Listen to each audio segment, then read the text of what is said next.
Prezidente Repúblika garante greater sangrai semai Timor-Leste tanpa prosesu negosiasaun lau hodia.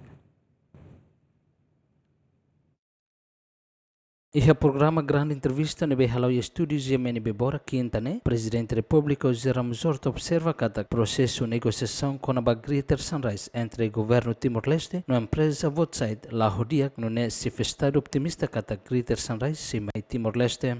Ramazorta aprecia nono governo liliu primeiro-ministro Kairala Sanana Gusmão, ministro Petróleo e Recursos Minerais no Timor-Gap, nebe continua o esforço de dar a greater sunrise mai Timor-Leste. Hadia aí tem economia pipeline parece que mais do que haulo poia tete mais né primeiro-ministro Macbele Culia mais ve buat laudia aquela negociação laudia que foi parabéns para Timor-Gap, ministro Sira, para primeiro-ministro negociação laudia com Woodside e para Timor-Leste lá em Antes ni governo assina um acordo com a empresa internacional Extremtech, husi Suíça, hodi hari gazoduto ida iha Timor-Leste, hodi dada mina husi bayu undan no campo Sir Seluk iha tasilaran mairaimaran. Iha acordo na empresa husi Suíça ne se serviço mútuo com a empresa estatal Timor-Gap, hodi desenvolve cadoras bayu undan mai Timor-Leste. Iha acordo nemos participação na empresa estatal Timor-Gap por cento hito nulo, na empresa husi Suíça ne por cento tolo nulo. Agostinho da Costa, Gemen.